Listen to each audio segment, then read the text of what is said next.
Amém, glória a Deus, aleluia. A gente vai continuar adorando o Senhor, nós vamos falar de paz. Coisa boa cantar a respeito da paz que a gente sente, né? Essa paz que sinto em minha alma. Quanto tempo que a gente não canta essa canção, né? Glória a Deus. A gente vai poder adorar o Senhor e você vai poder olhar para o seu irmão do lado e falar com ele assim, ó, não é porque tudo me vai bem. Então não olhe circunstâncias, olhe o amor do Senhor.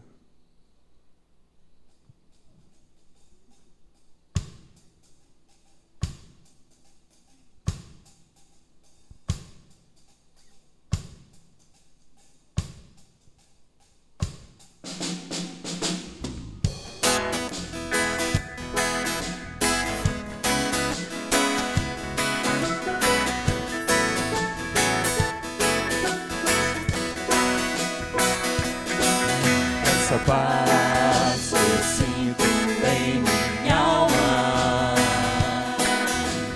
não é porque tudo em mim vai bem. Essa paz que eu sinto em minha alma é porque eu amo meu Senhor. Não olho circunstâncias, não, não, não. Olho seu amor, seu amor. Alegre sou. Não olho circunstâncias, não, não, não. Olho seu amor, seu amor. Alegre sou. Esse gozo que sinto em minha alma não é porque olho ao meu redor. Esse gozo que sinto em minha alma é porque eu amo meu Senhor. Não olho circunstâncias, não, não, não. Olho seu amor, Alegre sou. não olho circunstâncias, não, não, não. Olho seu amor, Alegre sou.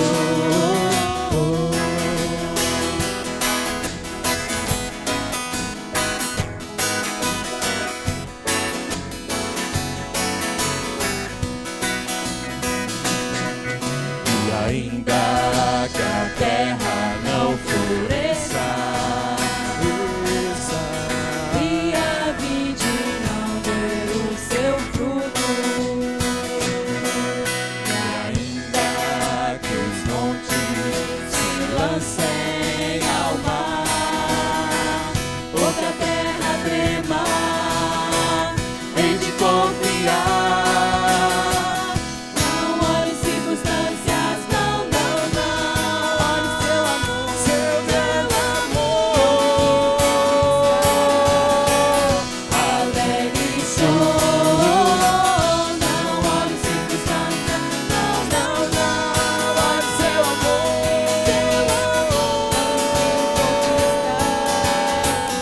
alegre sou.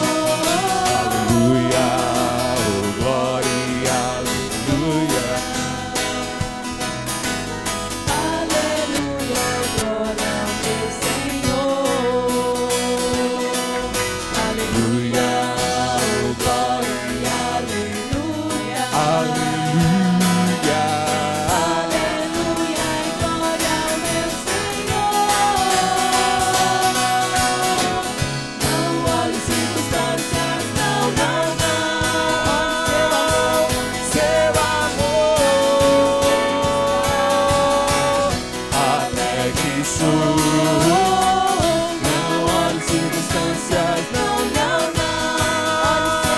Olhe seu amor, alegre sou.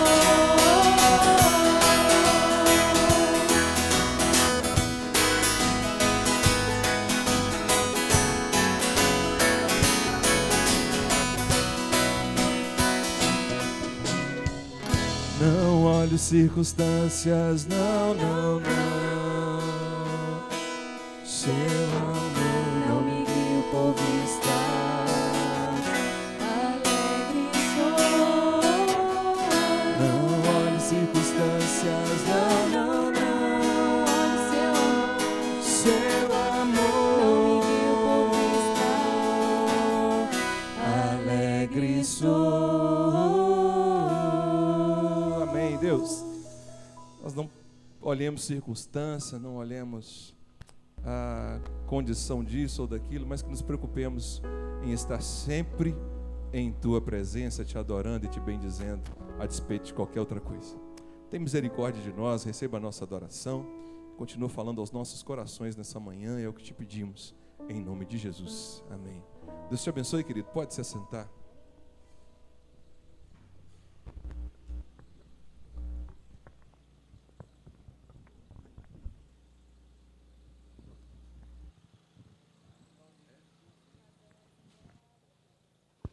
Amém. Louvado seja Deus, a pessoa do Senhor Jesus, que tem nos sustentado até aqui. Que bênção poder glorificar ao Senhor mais uma vez nesta manhã, poder exaltar a grandeza e a majestade do Senhor Jesus. Como vai a sua vida? De discípulo, de servo, de seguidor de Jesus. Na verdade, o discípulo de Jesus, ele anda observando, né? A sua vida, a sua caminhada, pontuando com zelo os detalhes da sua caminhada igrejeira. Não importa quantos anos você tenha, né? A observação da sua caminhada, do seu serviço ao Senhor precisa ser constante e diária. Hoje, lá na minha classe, eu só estava com um aluno. Esse rapazinho ali, ó, filho da Luciana, né? E do Wilson.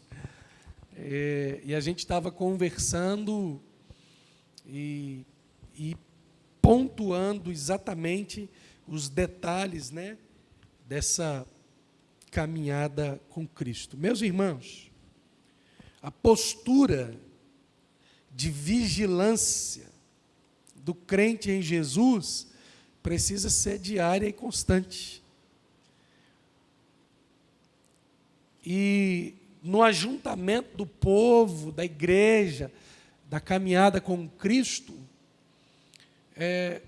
nós acabamos ajudando uns aos outros no desenvolvimento desta caminhada e na manutenção da fidelidade a Jesus, de uma vida fiel ao Senhor Jesus. Mesmo assim, ainda enfrentamos riscos.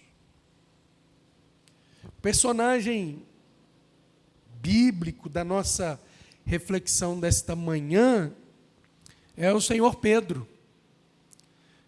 Eu estou terminando de ler 12 Homens Extraordinariamente Comuns, do John Maxwell. Pensa que coisa espetacular de se ler, o Jorginho. E o primeiro destaque do John Maxwell lá no seu livro é Pedro. Esse cara sensacional, afoito, que se antecipa a todas as coisas, mas que, a exemplo de um outro personagem, se destaca por causa de uma outra questão. Quando a gente fala de Pedro, qual é a primeira coisa que vem à sua mente? Vamos ver se a gente está assim, antenado. Assim, ó, sabe, Pedro, discípulo de Jesus, qual a primeira coisa que vem à sua mente? Que ele fez o quê? Ele negou Jesus. Aliás, costuma vir até a quantidade exata. Ele negou Jesus 3 vezes. E a outra palavra, e ainda se destaca, né? Antes que o galo cantasse. Agora veja bem, você acha que alguém chega hoje e diz assim: quer saber uma coisa? Eu vou negar Jesus. E pronto, está decidido, está definido, eu vou negar Jesus. Será que é assim? Não, não é assim. E ao contrário, Pedro fazia afirmações enfáticas de que ele seria um discípulo de destaque. E a gente vai ver isto, e a gente vai refletir nesta manhã sobre 8 degraus na queda de Pedro. E por que pensar sobre isto? Porque nós precisamos, a exemplo de Pedro, estar vigilantes, porque da mesma forma como Pedro, nós também estamos sujeitos a viver o que ele viveu. Eu queria convidar você a abrir a sua Bíblia no Evangelho de Lucas. E você pode manter a sua Bíblia aberta aí neste Evangelho. A gente vai depois um pouquinho para frente e um pouquinho para trás, mas sempre vamos ficar aqui, especialmente no contexto do capítulo 22 aí do Evangelho de Lucas. O primeiro verso é o 45. Lucas capítulo 22, verso 45. E vai dizer assim: por fim ele se levantou, voltou aos discípulos e os encontrou dormindo, exaustos de tristeza.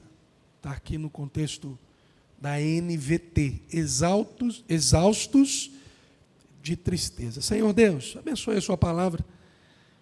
Como nós vimos na EBD, ela é a forma de como o Senhor fala conosco.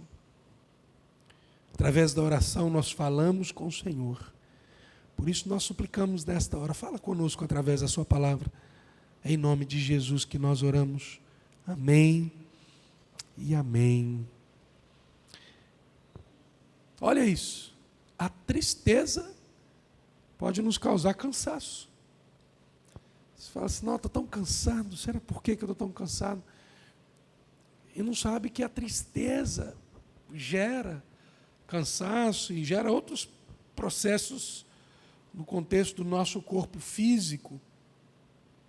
Jesus se retirou para orar, tinha levado 3 discípulos amigos dele, próximos a ele, e pediu que eles orassem junto com ele, mas ele se retira da presença dos discípulos e a gente vai ver, no contexto dessa palavra, ele se derramando na presença do seu Pai. E é nesse momento que Jesus fala para Deus: se possível, afasta de mim este cálice.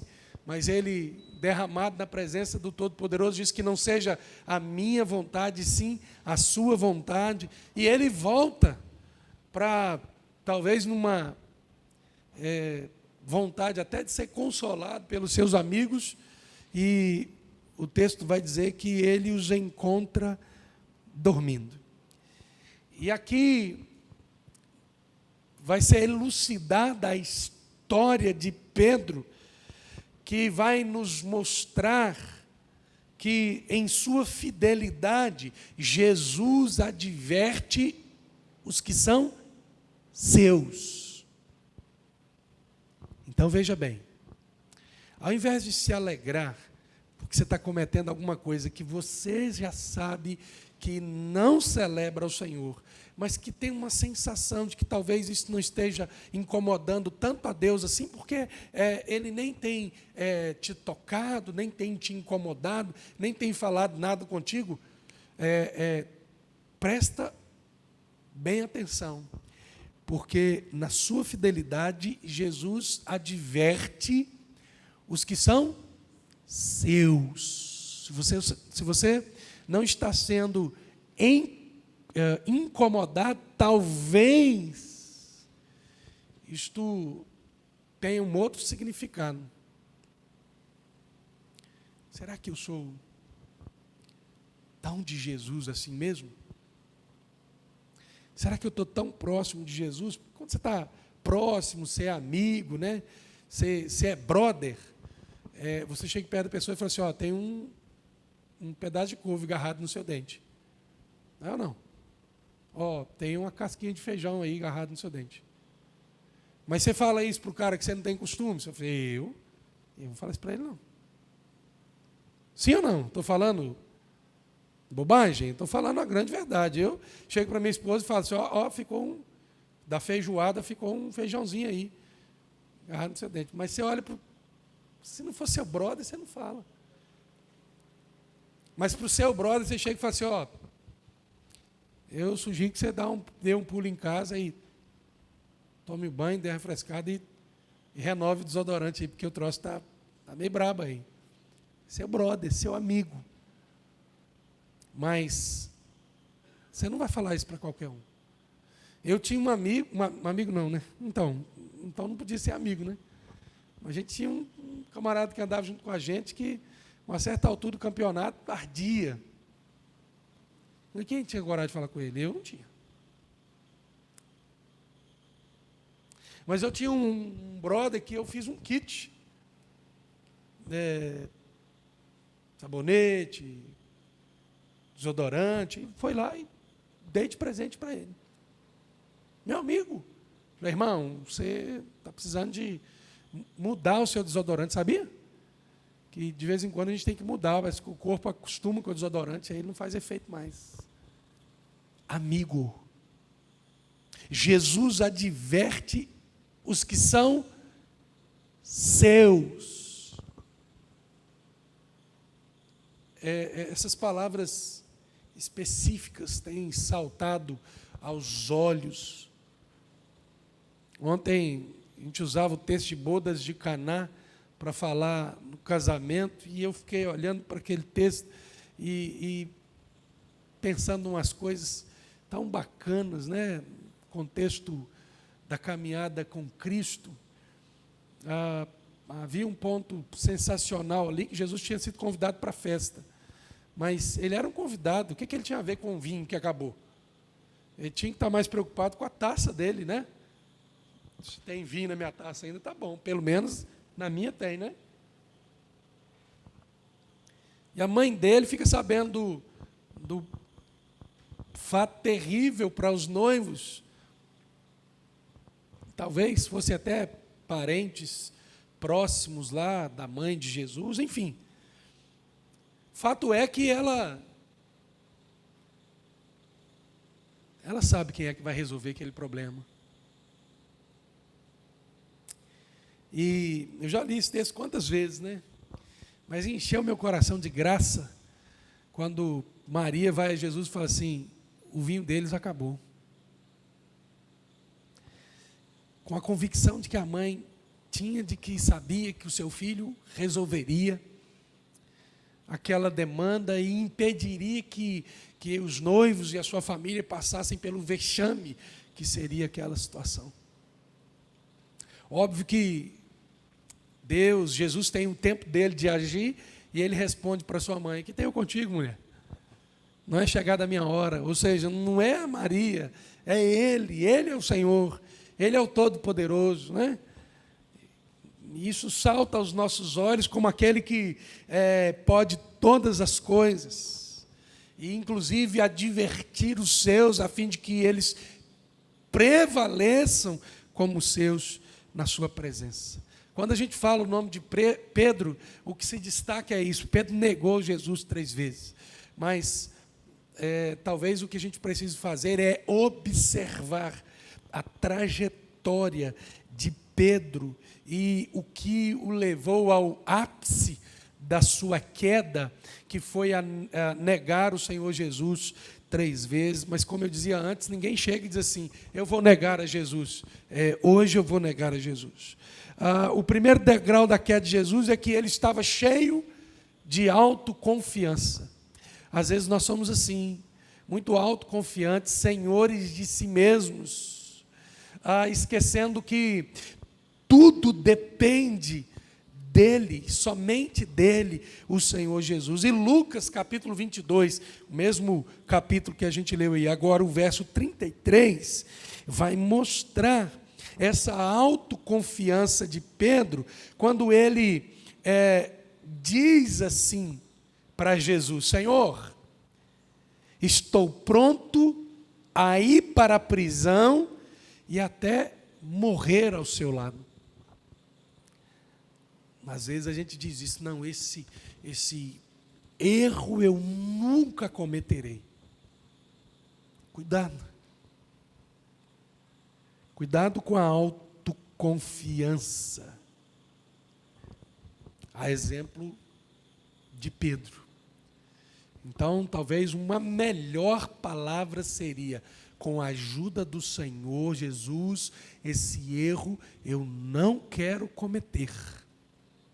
Mas eu nunca cometerei, é um prognóstico meio ruim de se declarar.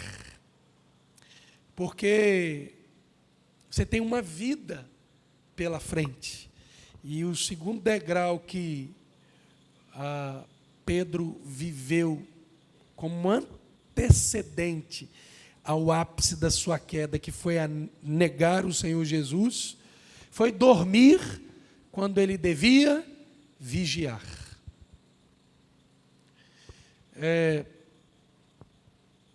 Por exemplo, quantos lugares nós ainda temos aqui nesta manhã?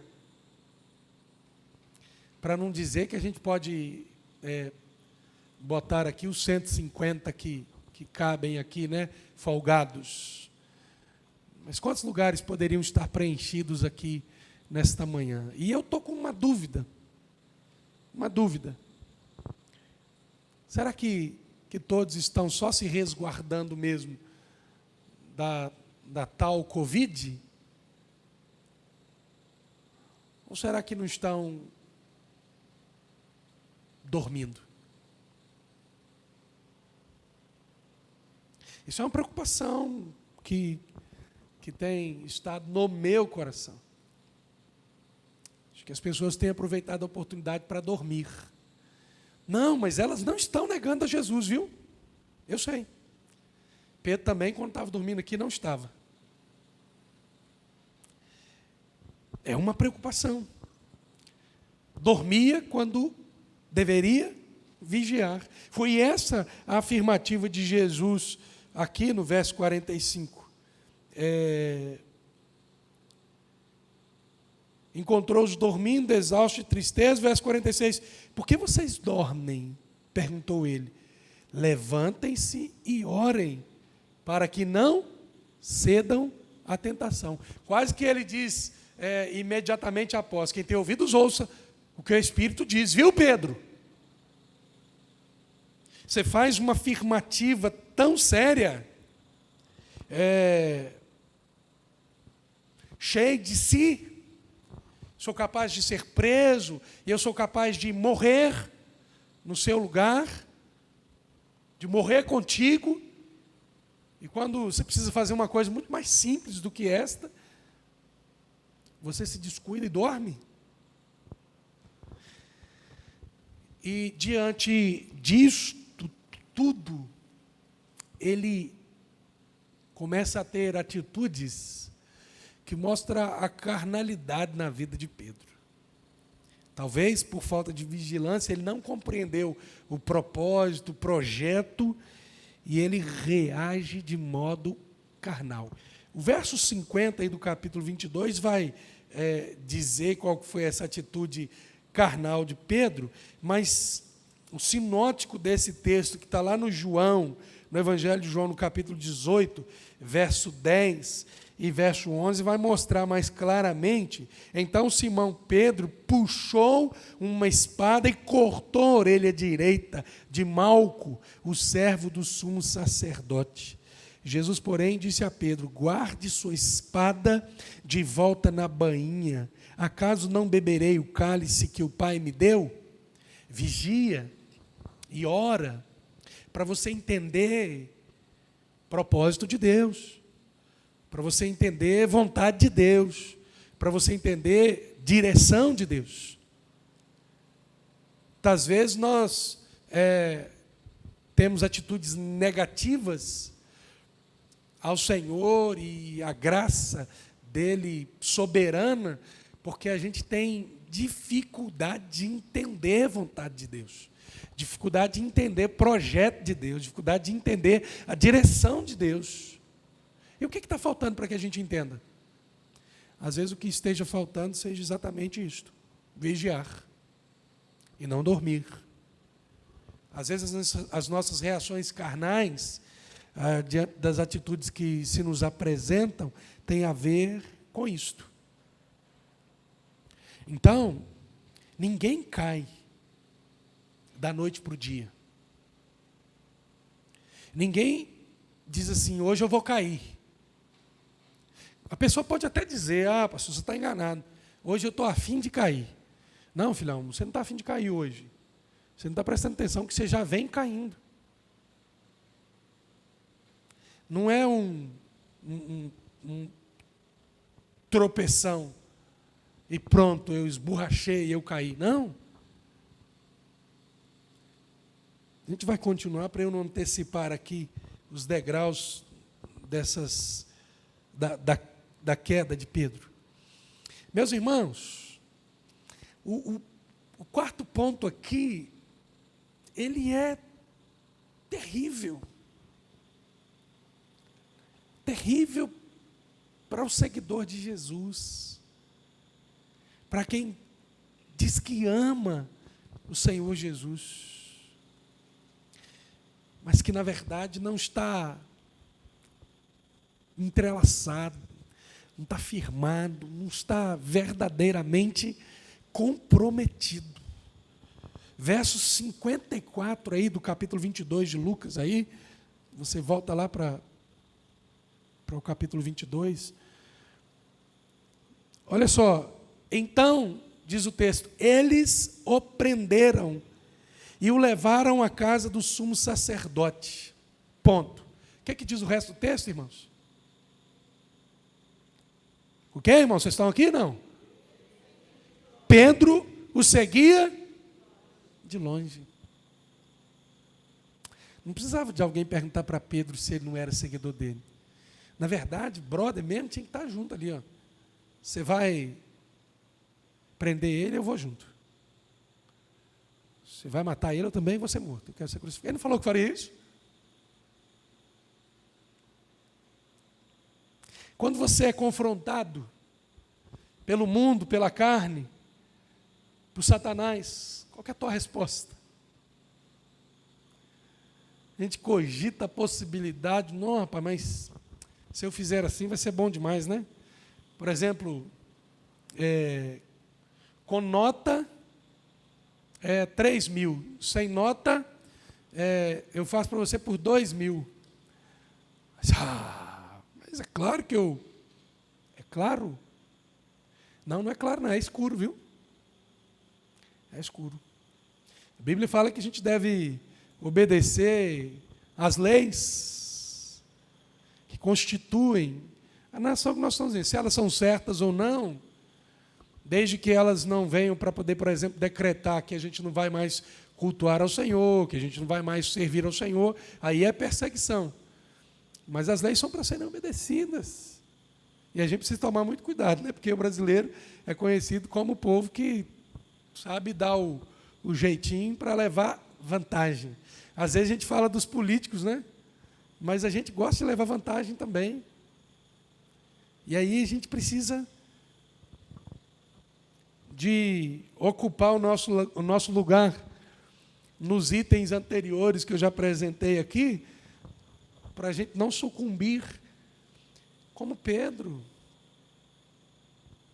Pedro, presta atenção, as coisas estão sendo desenhadas. E às vezes, é isso que a gente diz quando a gente dá um conselho para uma pessoa. Ó, o desenho que eu estou olhando aí, você vai negar a Jesus. Você vai falhar na tua vida espiritual com Cristo. Por quê? Porque o que está sendo desenhado, a forma como a gente vai mostrando o que a gente tem trilhado, isso vai desembocar em algo ruim para a tua vida. Mas Pedro não estava vendo isso. Como é que eu posso ser discípulo de Jesus? Como é que eu posso ser o cara que Jesus levou para o monte da transfiguração e agora eu pago o pau e sigo ele de longe?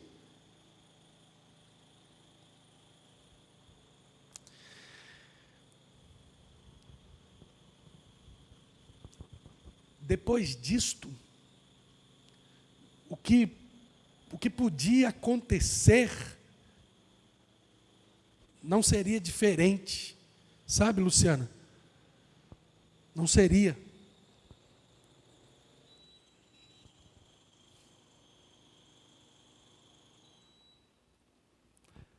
Olha que bênção, misericórdia. Deus é bom demais, né? Louvado seja Deus pela vida do controle. Quem segue Jesus de longe está muito perto de se assentar com quem não quer saber de Jesus. Verso 55, Pedro o seguiu de longe, encerra os 54, os 55, os guardas acenderam uma fogueira no meio do pátio e sentaram-se em volta. E Pedro sentou-se com eles. Quem está seguindo Jesus de longe está muito perto de se assentar com quem não quer saber de Jesus, com os escarnecedores, com os ímpios, como diz o Salmo 1, verso 1. Não se assentar na roda dos escarnecedores. Veja bem, irmãos. Por um tempo, no início da minha conversão, eu interpretava errado isto, não se assentar na roda dos escarnecedores, não é se relacionar com as outras pessoas. Porque se você não se relacionar com as outras pessoas, como é que você vai ganhá-las para Jesus? Mas entre me relacionar com as outras pessoas e cultuar o que elas cultuam, tem uma diferença muito grande. Me assentar na roda dos escarnecedores é fazer parte daquilo que é a vivência delas. E aí, disto eu vou me eximir. Eu continuo sendo seu amigo, vou na casa dessa pessoa, eu converso com ela, eu como junto com ela, trago ela para a minha casa, né? E isso é bacana, porque você traz ela para a tua realidade. Na casa dela, ela pode falar as bobagens, as besteiras, ver e fazer o que ela quiser fazer. Na tua casa, quem dita as regras é você. Então, ao invés de ser influenciado, você vai criar os meios para influenciar os seus amigos. Mas Pedro se assentou na roda de quem escarnecia de Jesus, de quem ria de Jesus, de quem falava mal de Jesus, de quem praguejava contra o Senhor Jesus. E isto vai me conduzir para um padrão de vida que não condiz com quem é de Jesus, não é, Davi? A gente aprendeu lá hoje pela manhã. Sabe o que Pedro começou a fazer? E eu queria que você trouxesse essa reflexão para a tua vida. Porque às vezes, irmãos, nós começamos a andar desta forma, como foi esses passos de Pedro aqui, e não estamos percebendo. Então, olha só, Pedro estava cheio de autoconfiança, mas dormiu quando deveria vigiar, depois reage de modo carnal, sem entender os princípios espirituais que estavam ali no contexto da morte de Jesus, não é? E daí ele segue o Senhor Jesus de longe, e o passo para se assentar com escarnecedores foi isto.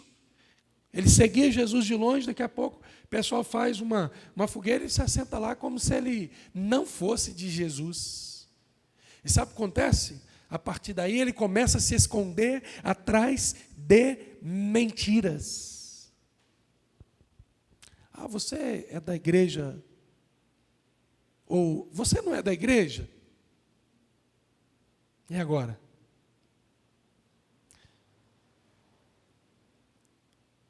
Nesse lugar que eu estou, como é que eu disse que eu sou da igreja?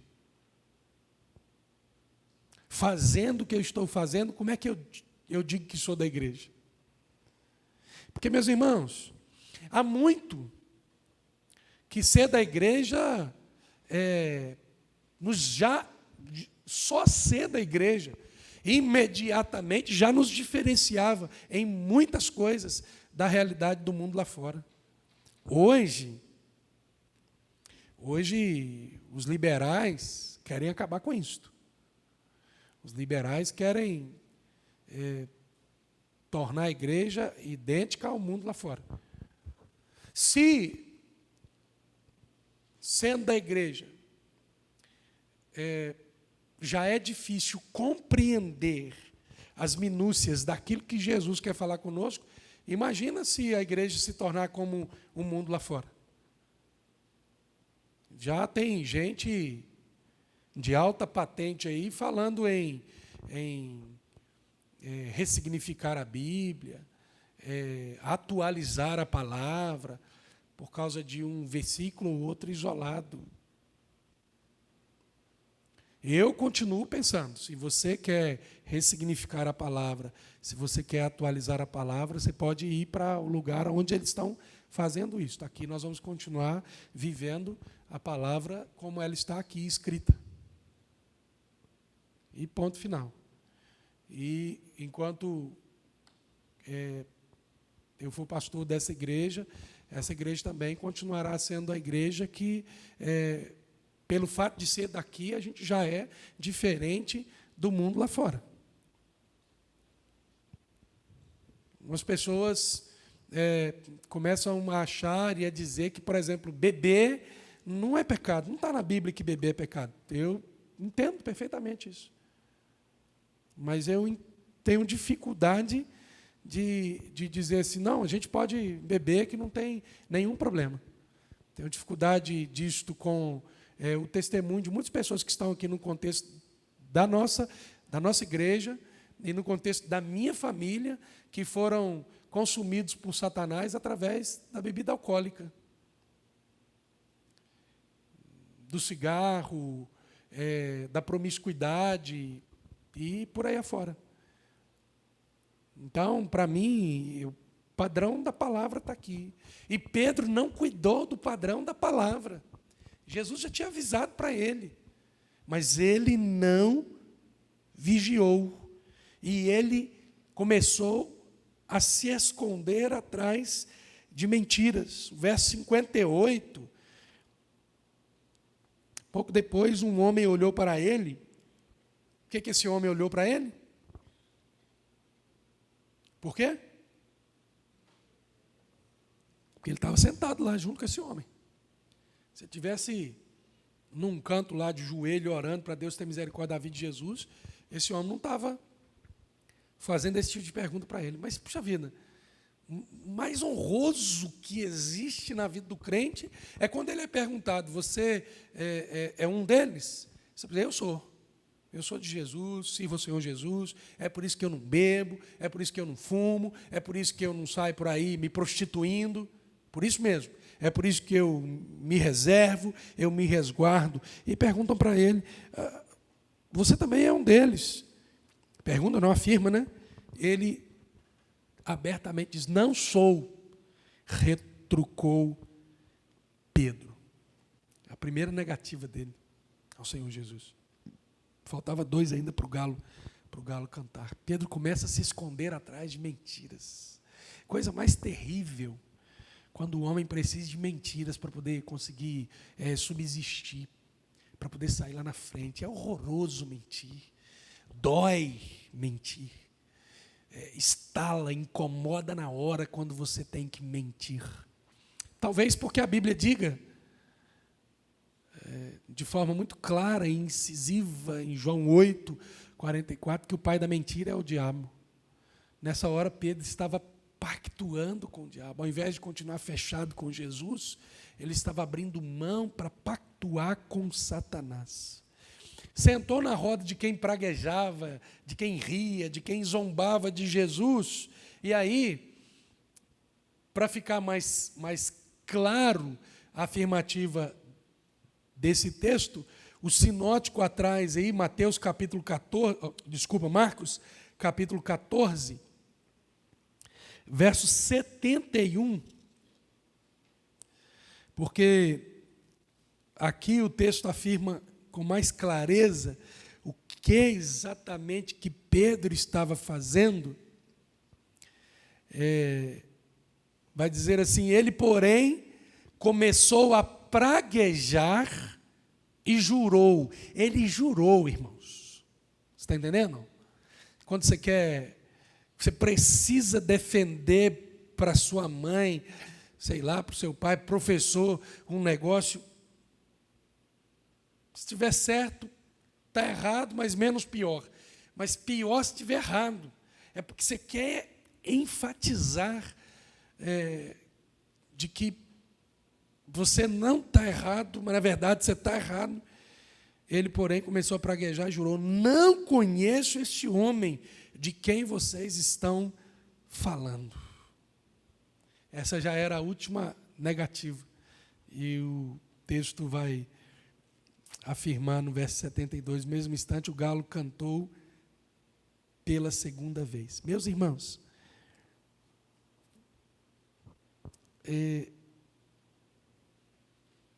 olha o desenho de uma queda. Ninguém cai da noite para o dia. Não poderia dar em algo diferente do que deu. Verso 57 até o verso 62 do capítulo 22 de Lucas vai mostrar Pedro negando o Senhor 3 vezes, como Jesus tinha afirmado. E Jesus tinha dito para Pedro assim: ó, Satanás te tirou para cirandar com você. Então, abra os teus olhos. O apóstolo Paulo vai afirmar, e a gente viu isso quarta-feira passada, que só os servos do Senhor entendem as questões espirituais, conseguem discernir as questões espirituais. Em outras palavras, a gente pode dizer assim: ninguém pode brincar de servir ao Senhor, porque quem está brincando de servir ao Senhor se torna presa fácil nas mãos do inimigo. Olha, Pedro não estava brincando de servir ao Senhor, mas estava vacilando no seu serviço ao Senhor. E se tornou presa fácil nas mãos do inimigo. Logo à noite, nós vamos ver os 8 passos da restauração da vida de Pedro. Para a gente entender o propósito de João, capítulo 21. Pedro, tu me amas? Sim, Senhor, eu te amo. Ô Pedro, tu me amas? Sim, Senhor, eu te amo. Pedro, tu me amas? Não, Senhor, eu não te amo como eu deveria te amar. Aí a história da vida de Pedro começou a mudar. Tem um jogo de palavras ali, né, no original. Primeira pergunta é o amor ágape, né? Ou o contrário, né? Filéu primeiro e ágape por último. Tu me amas com amor ágape, o amor que é capaz de morrer em meu lugar. E aí Pedro olha para trás, para essa história, e vai dizer assim: eu não te amo. Porque te amar não é dizer que eu te amo.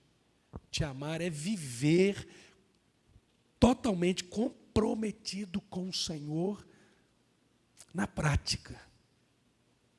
E que Deus nos ajude a ter uma prática que só ela, por si só, já impacte a vida daqueles que estão ao nosso redor.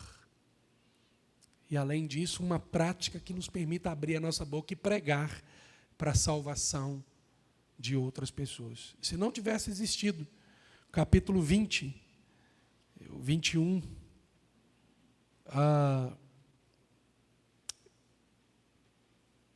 isso mesmo, capítulo 21 de João, para o tratamento de Pedro, Jesus tratando Pedro ali à beira-mar, colocando as mãos sobre o ombro de Pedro, saindo, caminhando à beira-mar, numa conversa profunda com Pedro, a história de Atos dos Apóstolos não seria como é. Porque como é que Pedro poderia pregar o Evangelho para as outras pessoas se ele tinha acabado de negar o Senhor do Evangelho? Sim ou não? Mas Jesus trata o coração de Pedro. Ele fala assim: agora você pode ir, Pedro.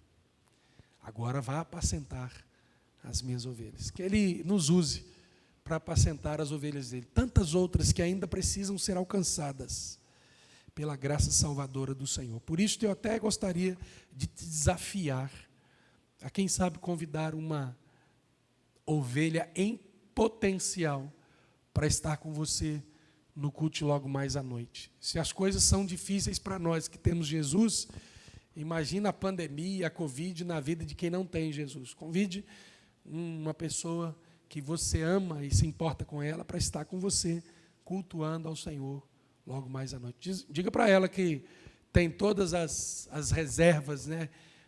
O distanciamento e etc. Todo cuidado para que a gente possa celebrar o Senhor juntos aqui no templo nesta manhã. Vamos orar? Fica de pé onde é que você está. Pai querido, muito obrigado pela Tua palavra vinda ao nosso coração nesta manhã. Quero Te louvar pela restauração da vida de Pedro. E aí Pedro se torna um exemplo para nós de como vigiar para não sucumbir e cair negando o Senhor. E hoje nós não negamos Jesus com a nossa boca, mas muitas vezes estamos negando Jesus com as nossas atitudes. E a vida de Pedro, a história da vida de Pedro, sem esconder nada da história deste grande servo do Senhor, é instrumento do Senhor para que eu e cada um dos meus irmãos ajustemos a nossa caminhada na Tua presença. Repreenda Satanás, ó Deus, porque eu sei que ele quer se andar conosco, mas repreenda-o em nome de Jesus e nos ajude a prevalecer firmados em Ti. É a oração que fazemos agradecidos ao Senhor, em nome de Jesus. Amém e amém. Glória a Deus. Vamos encerrar nosso culto nesta manhã, celebrando ao Deus Todo-Poderoso. Até logo mais à noite, quando estaremos juntos para continuar glorificando e exaltando a majestade do nosso Senhor. Render a Ti adoração e derramar meu ser é o que meu coração deseja toda manhã. Te imaginar é me inspirar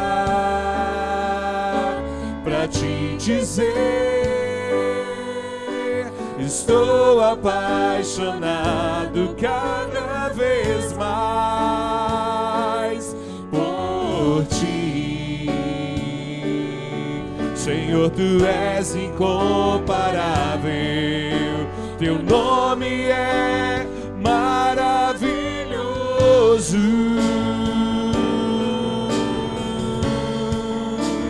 Leva-me além,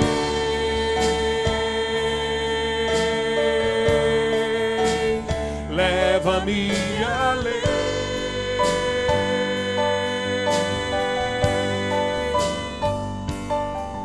a um nível mais profundo de intimidade contigo, ó Senhor. Leva-me além,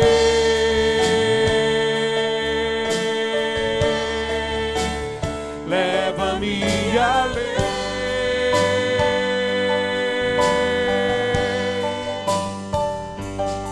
que a minha vida flua mais da tua unção, mais do teu poder.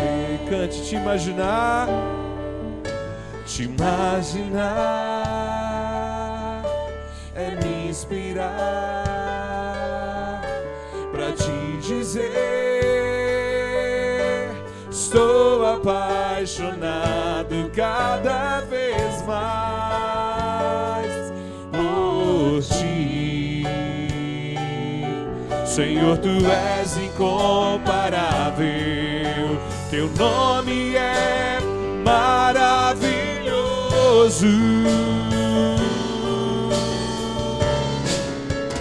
Leva-me além,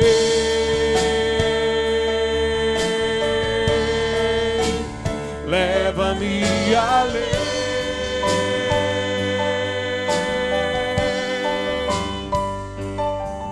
a um nível mais profundo de intimidade contigo, ó Senhor.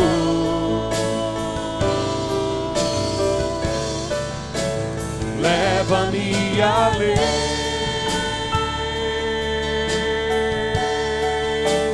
leva-me além,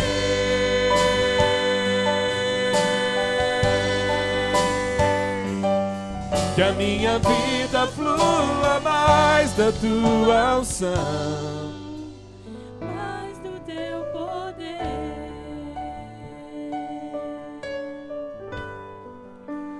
mais do teu poder,